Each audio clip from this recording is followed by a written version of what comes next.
کیا فہو ردن، تو وہ بھی مردود ہے، وہ بھی مردود ہے۔ یہ دلیل اس بات کو بتلاتی ہے کہ اللہ کے نبی صلی اللہ علیہ وسلم کے طریقے میں، آپ کے لائی ہوئی شریعت میں ثواب سمجھ کر کوئی عمل ایجاد کرنا کیا کہلاتا ہے؟ یہ بدعت۔ اور تقلید کسی امتی کے قول کو بغیر ثبوت اور دلیل کے تسلیم کرنا کیا کہلاتا ہے؟ تقلید کہلاتا ہے۔ یہ بات دونوں طرف، لیکن ہمارے لوگ اس کو بیان نہیں کرتے، واضح نہیں کرتے لوگوں کے سامنے۔ جب تقلید بدعت کی بات آتی ہے تو کہتے ہیں اچھا ہر نئی بات کی ایجاد کو بدعت کہتے ہیں، تو تم نے جو ہاتھ میں گھڑی پہنی ہے یہ بھی بدعت، تم پکے مکان بنا رہے ہو یہ بھی بدعت، تم کار سے حج کرنے جا رہے ہو یہ بھی بدعت، ٹرین سے جا رہے ہو یہ بھی بدعت، ہوائی جہاز سے حج کرنے جا رہے ہو یہ بھی بدعت، تم نے جو بوشٹ پہنی یہ بھی بدعت، کیونکہ یہ بھی نبی صلی اللہ علیہ وسلم کے زمانے میں، تم نے جو جوتے پہنے یہ بھی بدعت، چپل پہنے یہ بھی بدعت، اور چلتے چلتے کہہ دیتے ہیں تم بھی بدعت۔ کیوں؟ اس لیے کہ نہ تم نبی کے زمانے میں نہیں تھے، اس لیے تم بھی بدعت۔ کیسے پٹی پڑھاتے ہیں یہ روٹی بوٹی کے لیے؟ یہ شبہ ہیں، ہم بتا رہے ہیں اسی لیے تاکہ ہوشیار رہو، چاقو چوبند رہو۔ اس طرح کے امت کو گمراہ کرتے ہیں، پڑیے چھوڑتے ہیں، پڑیے۔ میں نے بتایا نا کہ ایسے ایسے پڑیے چھوڑتے ہیں استاد کے۔ حیدرآباد میں سنا ہے ہم نے، بریانیاں پکتی ہیں تو استاد کی پڑیا آخر میں ڈلتی ہے، بناتا کوئی اور ہے، پکاتا کوئی اور ہے، استاد 4 جگہوں کے کنٹریکٹ دے کے بیٹھا رہتا ہے، صرف کار سے گھومتا ہے، بنا کے جب فٹ ہوتا ہے تو وہاں جاتا ہے کہ ہاں استاد تیار ہو گیا، ہاں تیار ہو گیا، تو جیب سے پڑیا نکالتا ہے۔ وہی اس کی قیمت ہوتی ہے۔ وہ کیا ہوتی ہے وہ کارندوں بیچاروں کو پتا، بس اسی کے چکروں میں اسی کے پیچھے بیچارے لگے رہتے ہیں۔ استاد وہ ہوتا ہے، تو ایسی پڑیے چھوڑتے ہیں۔ میں آپ کو بتاؤں، میں نے بتایا تھا شروع میں، ایسی ایسی آیتوں کے ترجمے بتلاتے ہیں، مفہوم بتلاتے ہیں کہ اگر جن کی تقلید یہ بیچارے کرتے ہیں امام صاحب آ جائیں تو کان پہ ہاتھ رکھیں کہ یا اللہ یہ معنی تو ہماری بھی سمجھ میں نہیں آیا۔ ہمارے ہندوستان کا ایک بہت بڑا مقرر ہے، اس وقت کوششیں جاری ہیں پٹھان خان گروپ میں اور سید گروپ میں کہ کون مجدد اعظم بنے گا اس دور کا۔ لڑائی جاری ہے، ووٹنگ چلے گی، کون جیتے گا، جس دیے میں جان ہوگی وہ دیا رہ جائے گا۔ خیر دیکھیے کون مجدد بنتا ہے۔ وہ اس کو مجدد بنانے کے چکر میں ہے۔ اس کی ایک تقریر میں سن رہا تھا، سنو ذرا غور سے۔ کہتا ہے کہ اللہ تعالیٰ نے قرآن کریم کے اندر حضرت ابراہیم کا واقعہ ذکر کیا ہے۔ ابراہیم نے کہا، اللہ تعالیٰ سے پوچھا، کیا ہے وہ آیت کریمہ؟ کیف تحیی الموتى قال اولم تؤمن قال بلا ولکن لیطمئن قلبی۔ حضرت ابراہیم نے حضرت اللہ تبارک و تعالیٰ سے درخواست کی، اے اللہ تو مردوں کو کیسے زندہ کرتا ہے؟ تو مردوں کو کیسے زندہ کرتا ہے؟ اللہ نے فرمایا، اے ابراہیم کیا تو اس بات کے اوپر یقین اور ایمان نہیں رکھتا؟ ابراہیم نے کہا، اے اللہ یقین ایمان تو ہے، لیکن اطمینان قلب کے لیے دیکھنا چاہتا ہوں کہ تو مردے کو کیسے زندہ کرتا ہے۔ اللہ نے فرمایا، فخذ أربعة من الطير، 4 پرندوں کو لے لو، اپنے سے ہلا لو ملا لو، پھر ان کو ذبح کر دو، بوٹی بوٹی کر دو، بوٹی بوٹی کر کے خلط ملط کر کے ان کو پہاڑ کے 4 ٹکڑوں کے اوپر 4 پہاڑیوں پہ رکھ دو۔ اب جب ابراہیم نے 4 پرندوں کو پکڑا، ان کو ہلایا ملایا، ذبح کر دیا، چھری سے ذبح کر دیا، ٹکڑے ٹکڑے کر دیا، پر پنکھی سب مل جل گئے، مکس کر دیا، اس کی منڈی اس میں، اس کی منڈی، ٹانگ، پٹڑی پچونی سب کچھ ادھر ادھر ہو گئی۔ اب 4 حصے کر کے اس پہ رکھ دیا ابراہیم علیہ السلام نے، تو چڑیا ذبح ہو گئی تو کیا ہو گئی؟ مر گئی۔ ذبح ہو گئی تو مر گئی، یہ مانتے ہو کہ نہیں مانتے ہو؟ جب چڑیا ذبح ہو گئی تو مر گئی، اس کے 4 حصے 4 پہاڑوں۔ سمجھ میں کچھ بات آ رہی ہے میں کیا کہنا چاہ رہا ہوں؟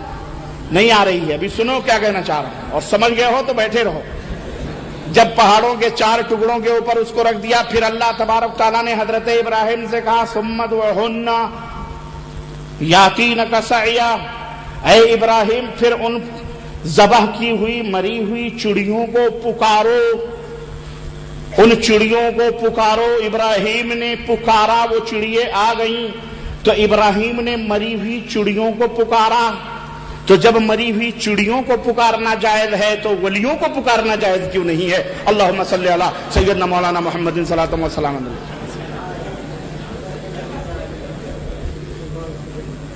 اب غور کریں. یہ ہے تفسیر آیت کی تشریح. تو اب اگر تم سے کوئی کہے کہ ولیوں کو پکارنا شرک، تو ان سے کہو کہ حضرت ابراہیم سب سے بڑے مشرک، نعوذ باللہ. کہتا ہے اگر کوئی تم سے کہے ولیوں کو پکارنا شرک، تو کہہ دو ابراہیم سب سے بڑے مشرک، کیونکہ ابراہیم نے مری ہوئی چڑیوں کو پکارا. مری ہوئی چڑیوں کو پکارا. جب چڑیوں کو پکارا وہ مشرک نہ ہوئے، تو ہم ولیوں کو پکار کے مشرک کیسے ہو جائیں گے؟ اور آگے بڑھو. وہ کہتا ہے کہ یہ تو اللہ کا حکم ہے کہ مری ہوئی چڑیوں کو پکارو. تو جب اللہ مری ہوئی چڑیوں کو پکارنے والے کو مشرک نہیں کہتا، تو ہم ولیوں کو پکار کر کے مشرک کیسے ہو گئے؟ تمہارے کہنے سے مشرک ہو. کہاں کی اینٹ کہاں کا توڑا، بھانمتی سے رشتہ جوڑا. میں نے کہا امام ابو حنیفہ رحمت اللہ علیہ بھی اس نقطے تک نہ پہنچ پائے. وہ تو کہتے ہیں کہ جتنے بھی انسان اس دنیا سے رخصت ہو جاتے ہیں سب مر جاتے ہیں، قبروں میں دفن ہو جاتے ہیں. وہ تو تمہاری کچھ سنتے بھی نہیں، بولتے بھی نہیں، چالتے بھی نہیں. وہ تو امام ابو حنیفہ رحمت اللہ علیہ کہتے ہیں جو مردوں کے سننے کا عقیدہ رکھے وہ کافر ہے. ہم نے کہا یا اللہ، ان کے سارے مقلد کس کیٹیگری میں جا رہے ہیں؟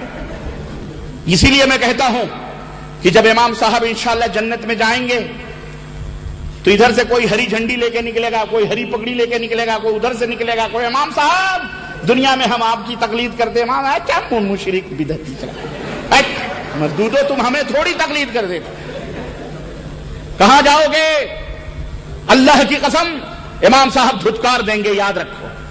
اما انبیاء کا عالم یہ ہوگا کہ گھٹنے ٹیک کر رب کی بارگاہ میں دعا کر رہے ہیں، رو رہے ہوں گے، بلک رہے ہوں گے. ہاں تو ان کا بشاروں کا میں نے عرض کیا کہ یہ پڑیا ہے استاد کی، اور اس پہ نعرے لگتے ہیں، لوگ ناچتے ہیں. ہمارے وطن کے مسلمان کلمہ پڑھنے والے، اللہ انہیں ہدایت عطا فرمائے، اس کو مجدد کہتے ہیں. ہم نے کہا ایک بات نہیں سمجھ میں آئی.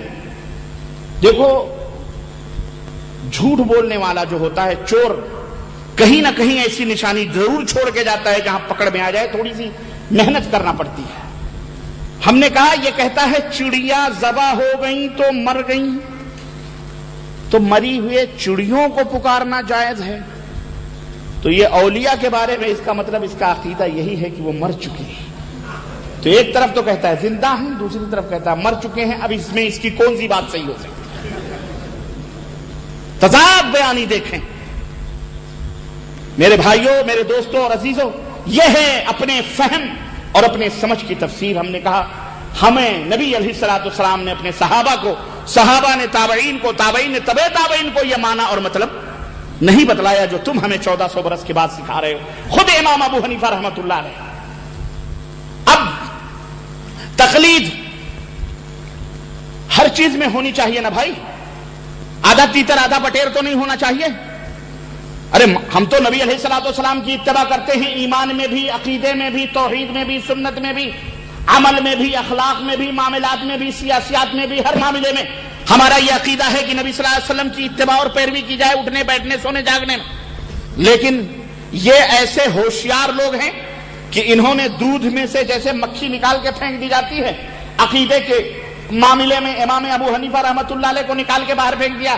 کہا نہیں، عقیدے میں ہم امام صاحب کے مقلد نہیں ہیں، ہم عقیدے میں ابو موسیٰ اشعری اور ابو الحسن اشعری اور ابو